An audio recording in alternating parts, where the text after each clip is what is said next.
This is Doc Washburn coming to you from Gay-Goatee Healing. We're at My City, My Music. If you want to call in, the number here is 515-599-1687. My City, My Music. Hello. Hello, this is Shawn. Right on. How you doing? I am doing fantastic. How are you guys? Doing Great. good. Doing good. Hey, you and your friends back, was it your business partner? You guys were doing some things for the veterans for a while. What was that? We actually created a sales magazine with the sole purpose of taking a disabled veteran, somebody that's transitioning out of the military, teaching them sales, and then so they can use that as a marketable skill and kind of transition from military life to the civilian world.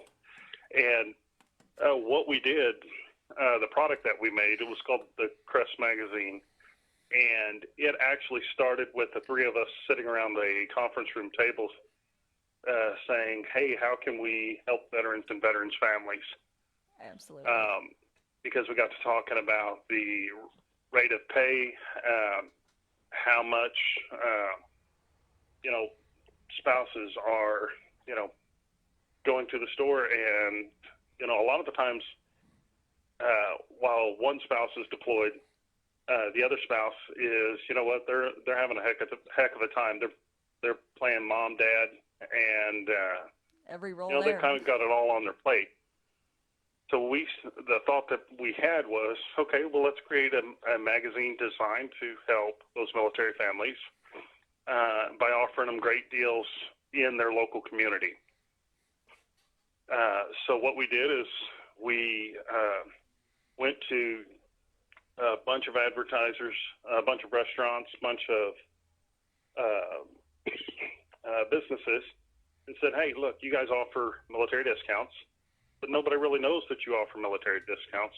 Mm-hmm. We have a venue that can put that out there, and it was a free publication.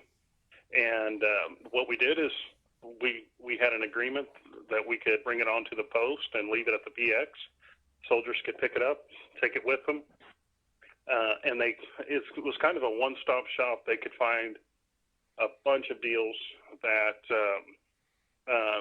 maybe for Buffalo Wild Wings or for haircuts or just anything that they potentially needed, even hotel stays for the GIs when they're graduating training coming in. Right on. And we said, okay, now we got a premise or a product concept. Who do we want to work for it? Well, ideally, we wanted that person that is transitioning out of the military or one of their family members, that spouse that is looking for extra income. So we kind of ran a year-long experiment with it. We had a soldier that was leaving the military. He was also in college, had a family that he was supporting at the same time. So we said, you know what? We're going to employ this person. The three of us that own the company, essentially, we're not going to draw any pay at all. We're just going to keep funding this guy. Get the connections out there for what they need. And it worked out really, really well for him because he worked for us for about a year and some change. And then once he got those discernible skills, through the time that he was working with us, he finished up his bachelor's degree. He got accepted into a master's program. Now he works as an industrial psychologist, taking what we taught him as for sales, working with people, and he married those with his skills as a soldier, those people skills that he learned in the military.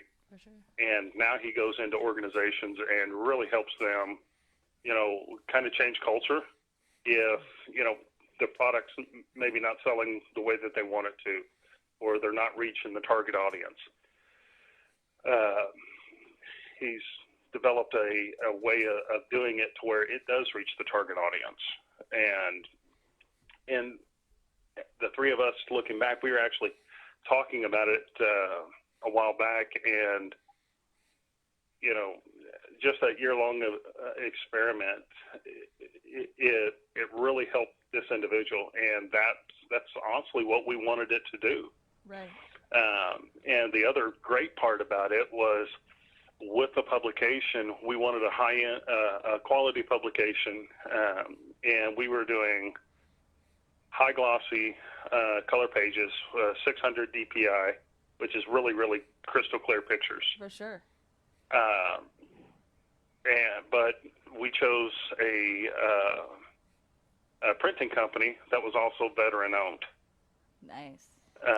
So we not only helped that particular veteran, but we helped another veteran-owned business, because even though they published out of the state of Kansas, we went with them.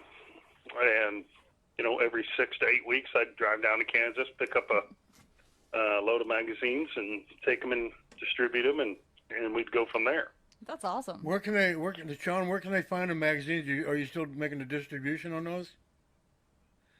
We're not. We actually wrapped up with that project, and we are not publishing them anymore. Okay. That is something that we wanted. We had looked at potentially expanding, but due to some of the time constraints, and at the time, the other two individuals were full-time attorneys and judges, and I was working full-time as well. Right. So they were too busy, and I was too busy. So we said, okay, we accomplished our mission, so we're going to go ahead and wrap it up. That's cool. Good. That is so cool. Absolutely. Outstanding. And anytime that you can do business with a veteran-owned company, especially like the one Victoria's with, Absolutely. Absolutely, that's what. If you want to get, you talk about, you want to do business with companies with good moral backgrounds, good ethical backgrounds. Absolutely. For the business. Yeah. I couldn't think of anybody better than to deal with than Victoria and her business with Doc. Well, thank you. Thank you. I mean, even though I was the cause of your first military accident on record, right? Yes, absolutely, absolutely. What about 16, 17 years ago? It gave us a funny story we can laugh at years later. Absolutely. How many times do you think, one of the things we're pushing with this for this month is the wound care that we've got, the ESP 15.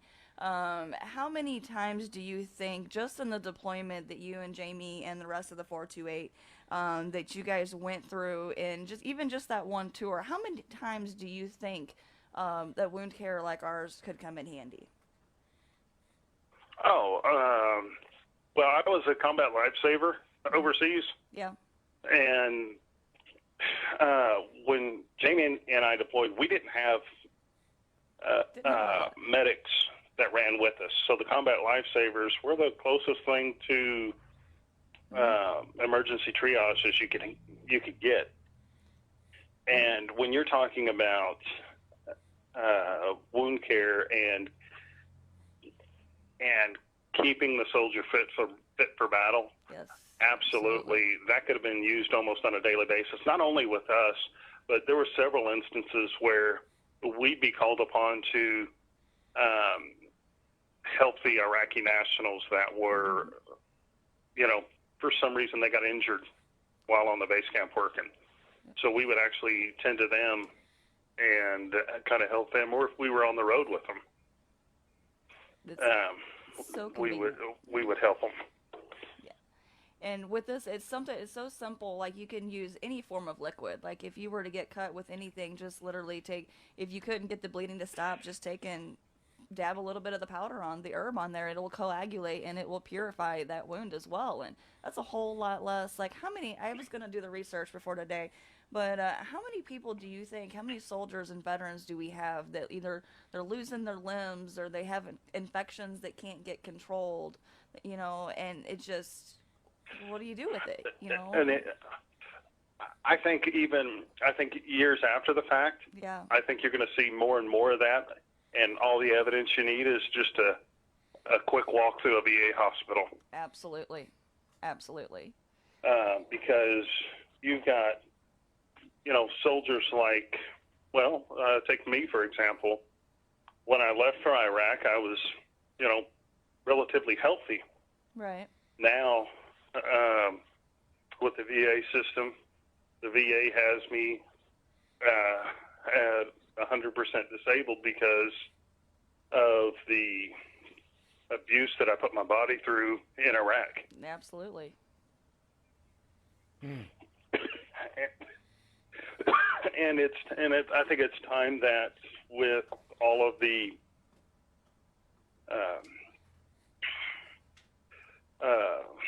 with all of these conflicts and all of the numbers coming back, I think we're overwhelming the VA system. Oh, for So sure. I think it's time for us to look for alternative ways to try to help those things. Absolutely. The more that we can do to help those that are keeping our country safe to where we can have these freedoms. And so many people don't realize what a soldier goes through or their families, just for the time that you're away. And it's a mental state of mind for the soldier deployed and for the family back home. And, going through that transition, a lot of people don't think about that and don't realize it. You're absolutely correct. I didn't have, and even from a soldier's point of view, I didn't have a really good concept of it until probably years later, when my wife and I were talking, and she explained to me how much the deployment impacted her. Absolutely. And, because when you're in theater, your whole focus is your mission and your people to your left and to your right. So you got to kind of push out of your head, everybody at home and rest that they've got it taken care of. But really, those military spouses, they are the unsung heroes of the military because they're keeping everything intact. Absolutely. And then when the soldier comes home, more so than any counseling or any Army program or Army briefing that you can go to, they're the ones that are integrating that person back into society. They're the ones that are tending to the wound care that the person may have. Absolutely.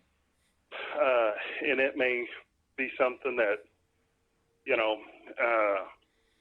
just from the years of abuse, 5 years afterwards, they're getting a surgery, and now they're having to spend 6, 8, 10 weeks caring for this individual again because of the abuse that they put their body through. Now they had to have a corrective surgery. Right. And if we have all this stuff, I'm not saying it would stop every injury, but if we can minimize as much as we can, all these toxic burn pits, all this, you never know different areas that you're into. A simple cut could turn around and lead to gangrene if you can't do nothing about it. Oh, absolutely. There was, I can't remember where we lived at. They had old Iraqi tanks that were around, and we actually lived in old Iraqi buildings on the base that we were at. Was that at Taji? We really didn't know and we really didn't know anything about the place until we got there. And we didn't know what what everything we were exposed to, and I think we still don't know that Right. to a larger extent. For sure. Well, we thank you very much, Shawn, for your time and service, and also for the call in, and we greatly appreciate it, all of it. You've sacrificed a lot. Not a problem. Your family has sacrificed a lot. We appreciate it.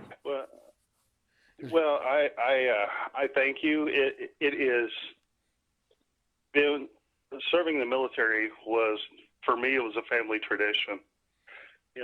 My dad told me years ago. He said you have a duty to your country to serve, in whatever capacity that may be, to bring your talents to the table. And he says, if you serve your country, serve it honorably, and then train up the warriors that are coming behind you. Yeah, absolutely. And that's what we tried to do to make sure that everybody was safe. And the products that Victoria and Doc are dealing with I think are going to aid in that. And when it comes right down to the crux of it, the first job of an NCO is they're a leader of soldiers. Their first mission is the welfare of the people that are below them. Mm-hmm. If this can aid them in doing that, Absolutely. they're living their oath, Absolutely. and they're able to take care of what they swore to do. Absolutely. We keep them in convenient packaging. We've, the little clips here, hook it onto the backpack. I know we don't like any extra stuff attached to. We've got convenient packets that can literally fit in your wallet. If we could get this to where every soldier could even just have one in their wallet, something just Mm-hmm. in case to Well, have this is on a rapid you. wound care. It's not Absolutely. that it's not that you have to mix it with 4 or 5 different other items. There's no charcoal you got to mix it with. There's no. I mean, you can spread this on an arterial bleed, and it'll stop the bleeding. Absolutely. Recently, we just had a friend of mine that got shot in the leg with one of the like a bottle rocket thing, but it had a metal tip on it.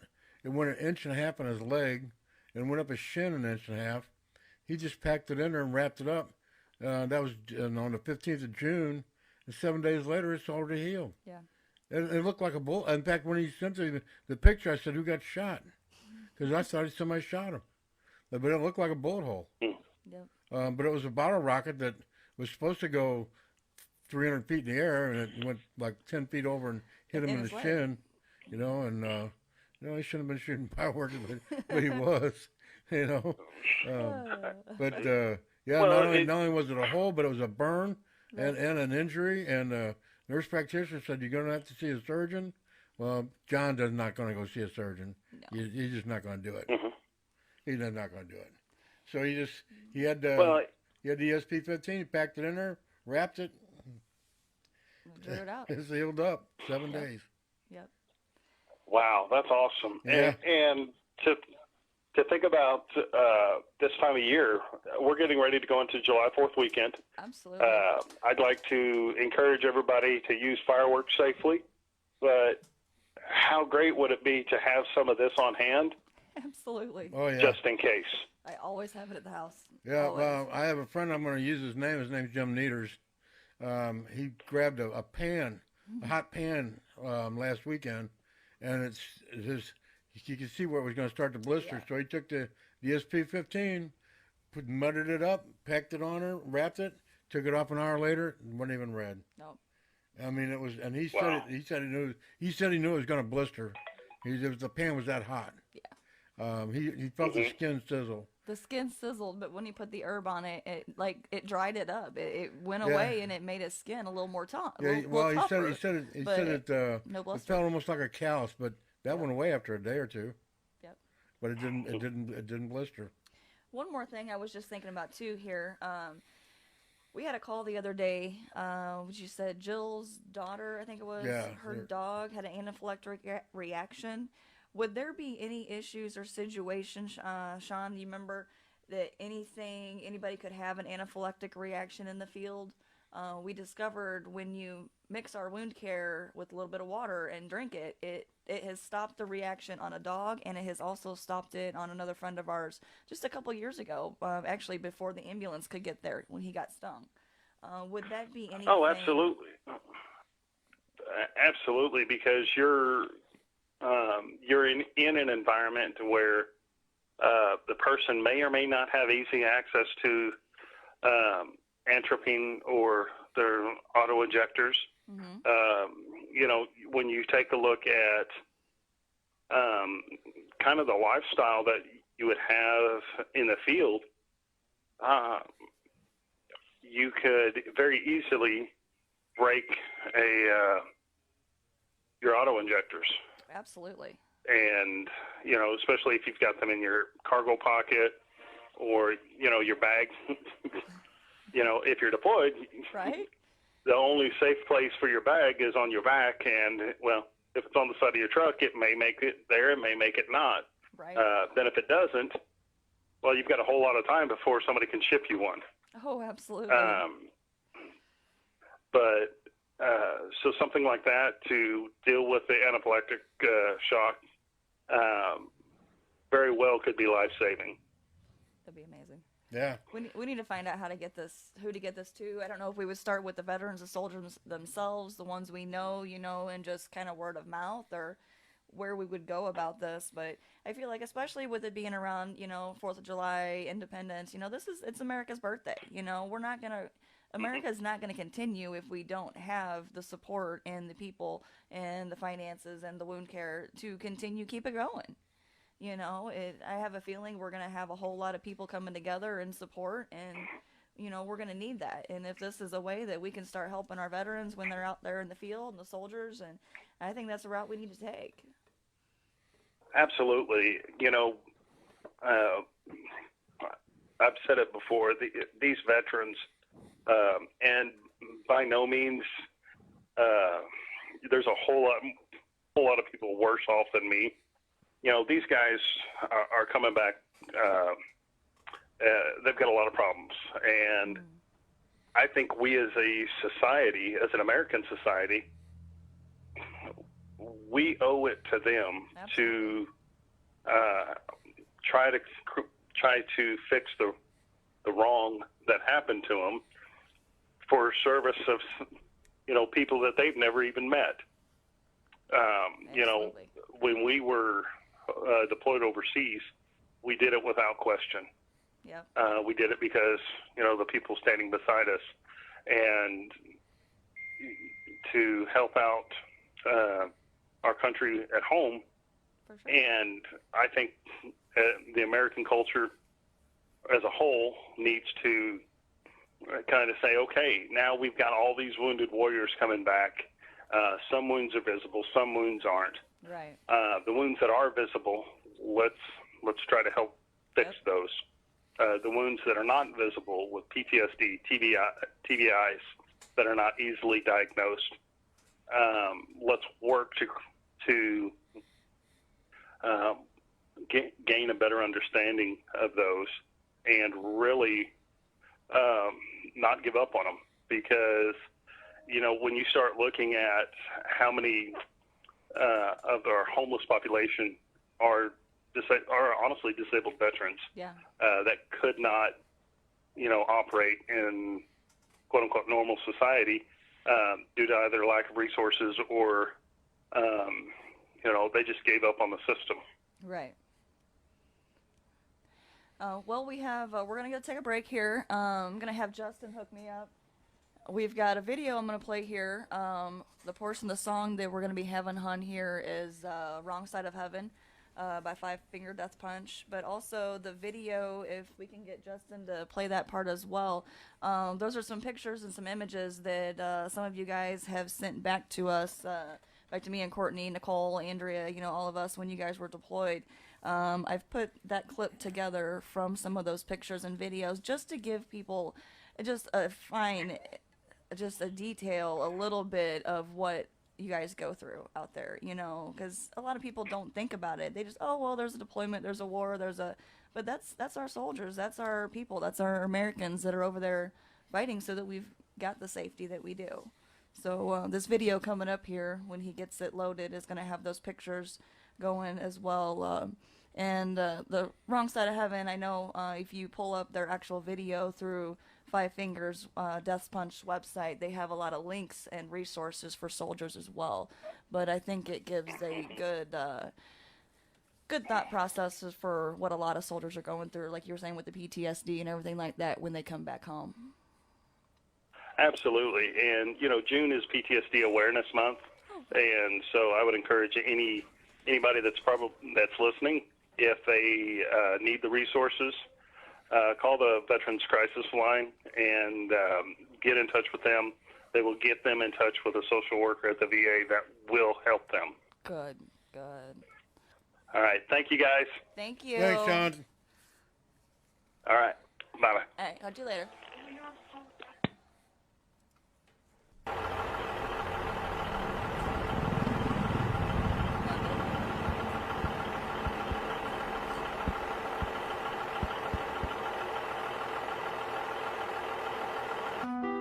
Five Finger Death Punch is not in the list.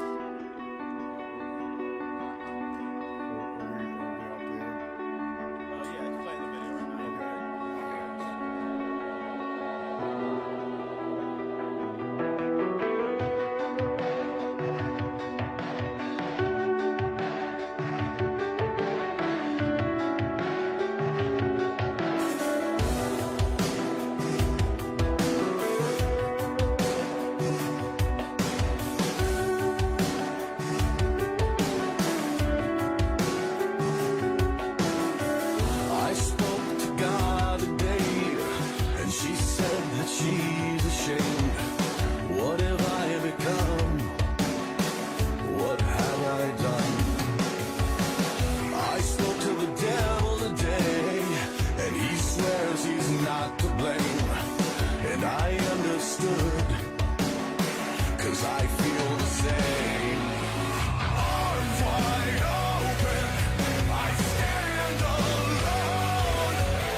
That was My city, my music.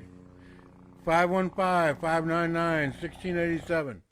We'd just like to give a shout out to all the vets. Thank you very much. yourself included. Yeah, well, we're you and I are both vets. We both. Like Shawn was saying, veteran-owned business, trying to help out everybody else and our vets. Yeah, my deal was Vietnam. It's a lot. It's not much different there than it is now.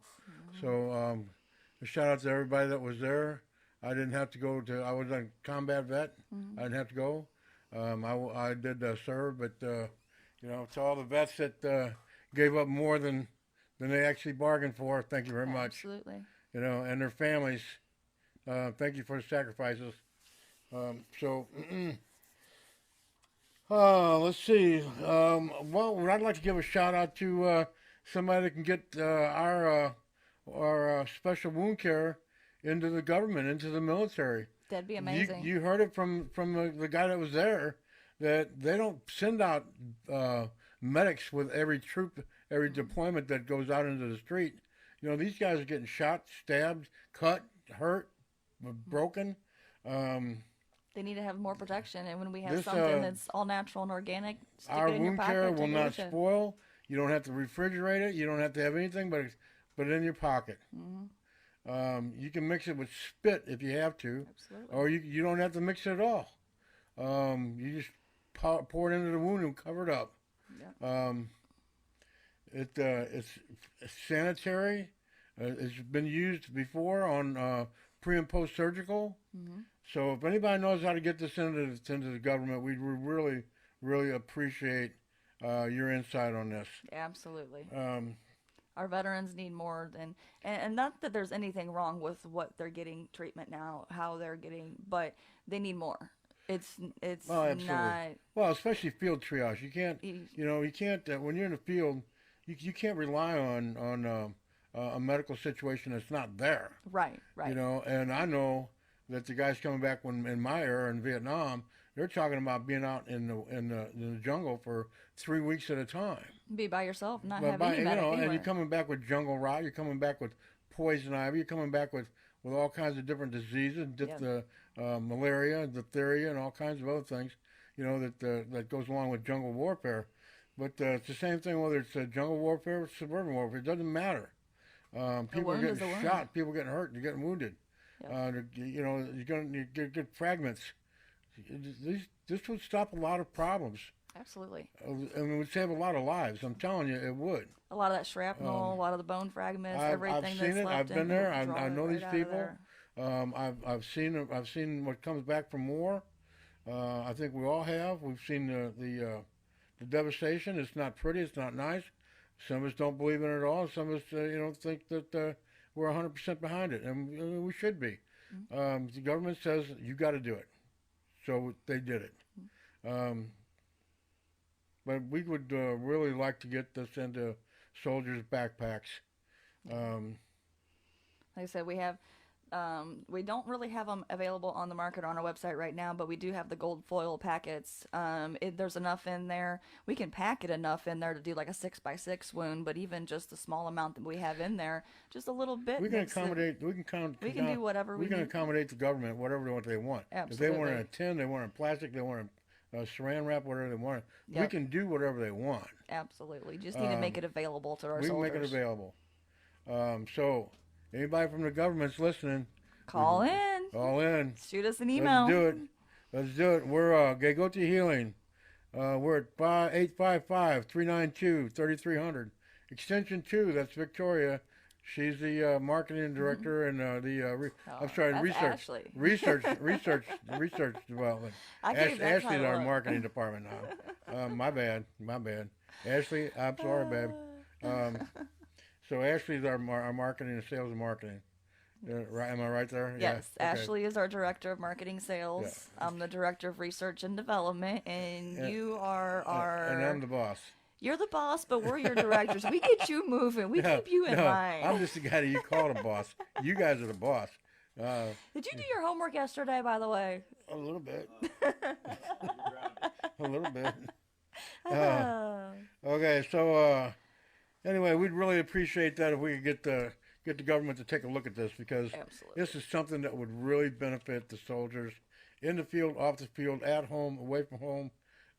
We have people using it now that you would not believe some of the things that we've used it on. In fact, Jamie, Victoria's husband, hurt his hand really bad.